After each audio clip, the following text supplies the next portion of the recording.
جیسا کہ آپ حضرات کو معلوم ہے کہ یہ جو مہینہ چل رہا ہے ماہ محرم الحرام کا مہینہ چل رہا ہے۔ اس مہینے کی بہت ساری خصوصیات ہیں، بہت ساری فضیلتیں ہیں، لیکن جب ماہ محرم الحرام کا مہینہ شروع ہوتا ہے تو ہمارے کچھ لوگوں کے ذہن کے اندر ایک ہی بات آتی ہے کہ اگر اس مہینے کو فضیلت ملی یا اس مہینے کو اہمیت ملی تو صرف اور صرف امام حسین رضی اللہ تعالیٰ عنہ کی شہادت سے ملی، لیکن یہ بات بالکل غلط ہے۔ اس مہینے کی فضیلت حضرت امام حسین کے ذریعے سے نہیں ملی، بلکہ اللہ نے حضرت امام حسین رضی اللہ تعالیٰ عنہ کو چنا اس مہینے کے لیے کہ اللہ نے اس متبرک اور بابرکت مہینے میں ان کی شہادت دی۔ کیونکہ محرم الحرام کی جو 10 تاریخ ہے، یہ 12 مہینے جو آتے ہیں ان تمام 12 مہینوں میں تمام دنوں سے افضل اللہ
یہیں پر لوگوں کی خوشی ہونی چاہیے یا غم ہونی چاہیے؟ اگر کسی چیز میں کسی شہر کے اندر کوئی پتہ کرتا ہے تو کیا اس پر غم مناتے ہیں ماتم مناتے ہیں؟ نہیں، اس پر خوشی ہوتی ہے۔ اس لیے اللہ نے جو مقام دیا، جو مرتبہ دیا، وہ ہمارے نبی کے نواسے حضرت امام حسین کو جو ملی ہے، اس پر ہمیں غم کی ضرورت نہیں بلکہ خوشی کی ضرورت ہے کہ اللہ کے نبی کے نواسے ایک حق کے راستے میں باطل کو مٹانے کے لیے، حق کو بلند کرنے کے لیے اور پوری امت محمدیہ کو اپنے نانا کے دین کے ماننے والوں کو سبق دے کر گیا، اے لوگوں، اے امت مسلمہ کے فرزندوں، کبھی بھی ظالم کے آگے اپنا سر مت جھکانا، باطل کے آگے اپنا سر مت جھکانا، اپنی گردن کٹانا پسند کر لینا لیکن جھکنا پسند نہیں کرنا۔ یہ سبق دے کر گیا۔ میرے دوستو، یہ محرم الحرام کا جو مہینہ ہے، یہ بڑا باعظمت مہینہ ہے، یہ مکرم مہینہ ہے، اور یہ وہ مہینہ ہے جس مہینے سے اسلامی کیلنڈر کی سال کی شروعات ہوتی ہے۔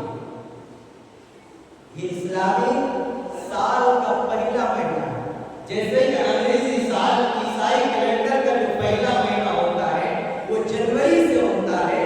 جن کو عیسائیوں نے قبول کیا اور جن کو اسلام نے قبول کیا اور جس مہینے کو قرآن نے فضیلت دی، جس مہینے کی فضیلت میرے نبی کی زبان سے نکلی، جس مہینے کی فضیلت صحابہ نے بتلائی، وہ ماہ محرم الحرام کا مہینہ ہے۔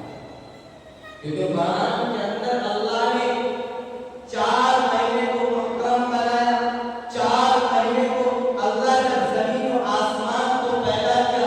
زمین و آسمان کو پیدا کرنے کے بعد اللہ نے اعلان کر دیا کہ میں اب انسان کو جو بساؤں گا ان کی نگرانی کے لیے، ان کی دن گزارنے کے لیے، ان کی زندگی گزارنے کے لیے میں سال کے 12 مہینے بناؤں گا اور اس میں سے 4 مہینے کو میں اپنے لیے منتخب کروں گا۔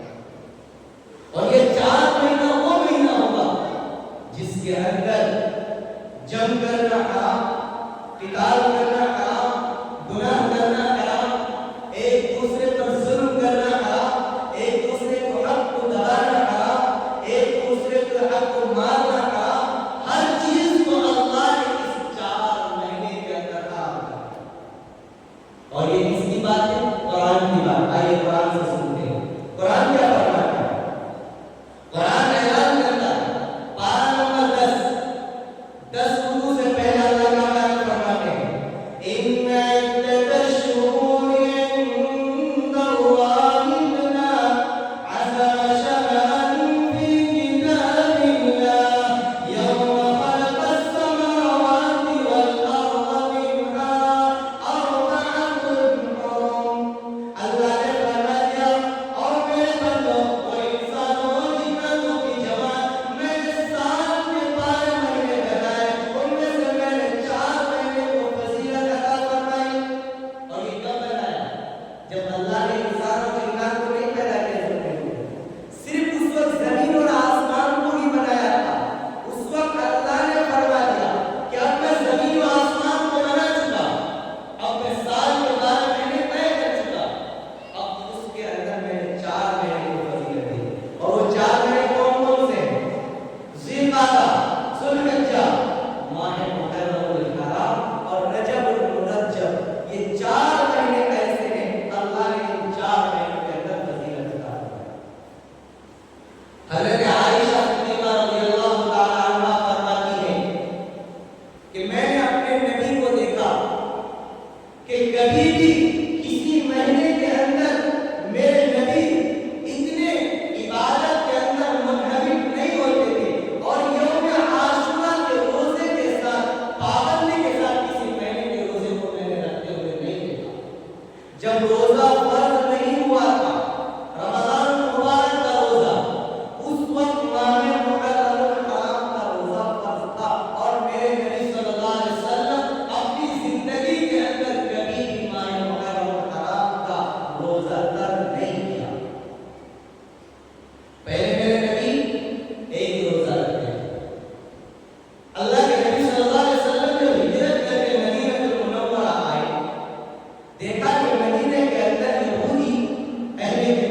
تو اللہ کے نبی صلی اللہ علیہ وسلم نے کیا فرمایا کہ اب یوم عاشورہ کا ایک روزہ نہیں بلکہ 2 روزہ رکھیں اور اس روزے کی فضیلت ہم عائشہ رضی اللہ تعالی عنہا بیان فرماتی ہیں کہ میں نے نبی سے پوچھا کہ اللہ کے نبی اے میرے شوہر یہ تو بتا دیجیے کہ ہم جو یوم عاشورہ کا روزہ رکھتے ہیں اس عاشورہ کے روزہ رکھنے کی کیا فضیلت ہے، اس روزے میں ہمیں کیا ملنے والا ہے۔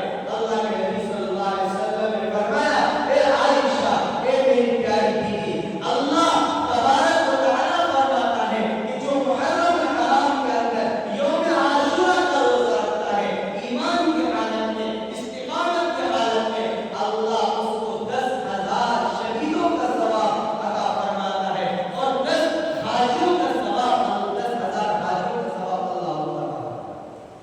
آپ بتائیے میرے دوستو ایک روزے کی فضیلت اللہ نے کتنا بیان فرمایا کہ 10,000 شہیدوں کا، اور ایک شہید کا مقام دنیا کے اندر کوئی بڑا سے بڑا ولی کوئی اس مقام پر نہیں پہنچ سکتا جو شہادت کا مقام اللہ نے عطا فرمایا،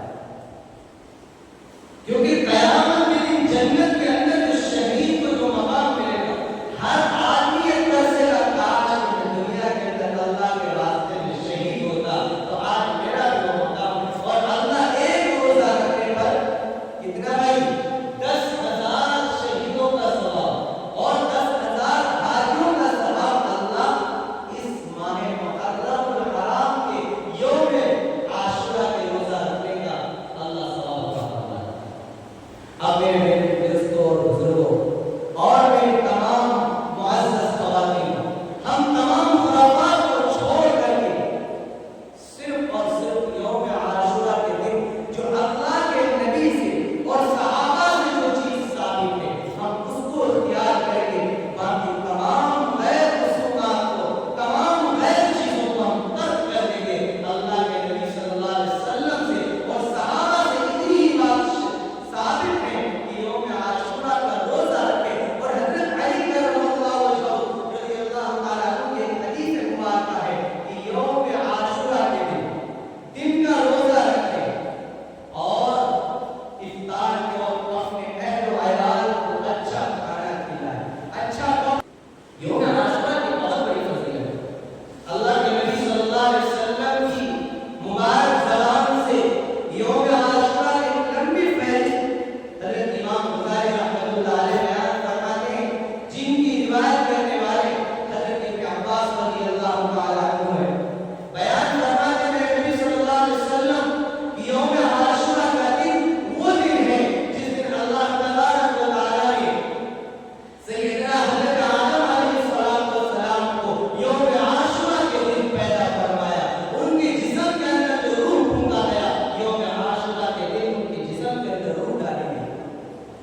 اللہ تعالیٰ کی شہادت سے یا ہمارے اور تمام نبیوں کے پوری انسانیت کے بعد حضرت آدم علیہ الصلاۃ والسلام علیہ کی زبان پر کم سے کم کچھ تو نکلنا چاہیے. سبحان اللہ الحمدللہ.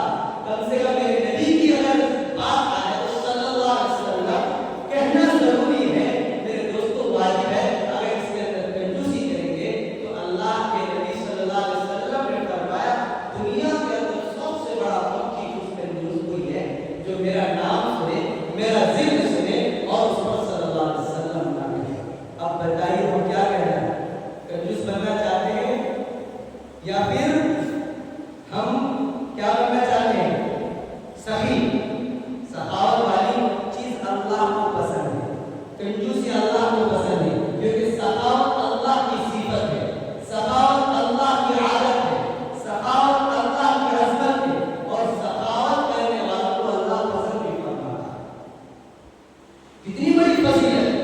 حضرت آدم کو اللہ نے جس دن پیدا فرمایا وہ محرم الحرام کی 10 تاریخ, جس دن روح ڈالی گئی وہ محرم الحرام کی 10 تاریخ, جس دن ان کو جنت سے نکال کر دنیا کے اندر بھیجا وہ بھی محرم کی 10 تاریخ, جس دن اللہ نے ان کی توبہ قبول کی 100 سال کے بعد رونے کے بعد اللہ نے فرمایا وہ بھی محرم کی 10 تاریخ.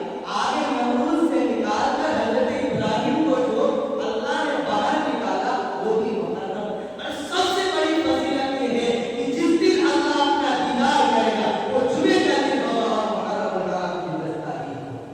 اور اس سے بڑی فضیلت کیا ہو سکتی ہے کہ اللہ جو اپنا دیدار کرے گا. اور یہ بھی ہے کہ اللہ کے نبی صلی اللہ علیہ وسلم کی روایت ہے فرماتے جس دن قیامت قائم ہوگی وہ بھی محرم الحرام کی 10 تاریخ ہوگی, کیونکہ محرم الحرام کی 10 تاریخ اور جمعے کا دن جو ہوتا ہے اس دن دنیا کی تمام مخلوق صرف انسانوں اور جناتوں کو چھوڑ کر ڈرنے لگتے ہیں, کانپنے لگتے ہیں کہ کہیں اللہ قیامت نہ برپا کر دے, اللہ قیامت کا نزول نہ فرما دے. کیونکہ انسان اور جنات تو اللہ کی نعمتوں کا ناشکر ہے. قرآن فرماتا ہے نبی علیہ اللہ کے رب کو معلوم کر دیوا کہ انسان ہمیشہ میری نعمتوں کو جھٹلاتا ہے. کب تک جھٹلاتا ہے؟ جھٹلاتا ہے.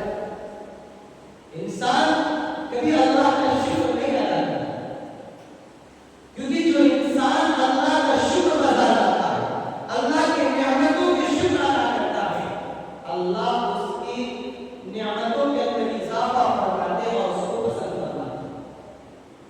حضرت آدم علیہ السلام کی جو نسل چلی ہے وہ حضرت شیث علیہ السلام سے ان کی نسل چلی, اور جو ہم جو آئے ہیں حضرت شیث علیہ السلام کی پشت سے آئے ہیں, جو حضرت ابراہیم علیہ السلام کے ذریعے سے, اسماعیل علیہ السلام کے ذریعے سے ہمارے نبی صلی اللہ علیہ وسلم اس دنیا میں پیدا ہوئے. ایک مرتبہ اپنے بیٹے حضرت شیث علیہ السلام کو حضرت آدم علیہ السلام نے بلایا کہ میرے بیٹے آپ, میں آج تم سے بات کرنا چاہتا ہوں, دل کی بات, کیونکہ میں تمہاری پریشانی پر ایک چمک دیکھ رہا ہوں, تمہاری پریشانی کے اندر میں نور دیکھ رہا ہوں. میری اولاد میں سے, میری ضروریت میں سے اور تیری نسل میں سے ایک میرا بیٹا پیدا ہوگا, ایک نبی پیدا ہوگا, ایک اولاد پیدا ہوگا جو باپ سے بھی بڑھ جائے گا. یہاں تک کہ دنیا کے اندر جتنے نبی آئیں گے ان تمام نبیوں سے بھی اللہ اس کو فضیلت اور مقام عطا فرمائیں گے. تو حضرت شیث علیہ السلام اپنے باپ حضرت آدم علیہ السلام سے عرض کی, کیونکہ کوئی بھی باپ اپنے بیٹے کو کوئی بات بتاتا ہے تو بیٹا پوچھ لیتا ہے ابا یہ ایسا کیوں ہوا. تو تعجب سے حضرت شیث علیہ السلام نے اپنے ابا حضرت آدم علیہ السلام سے پوچھا کہ باپ سے بھی بیٹا بن جائے, باپ سے بھی فضیلت میں اتنا مقام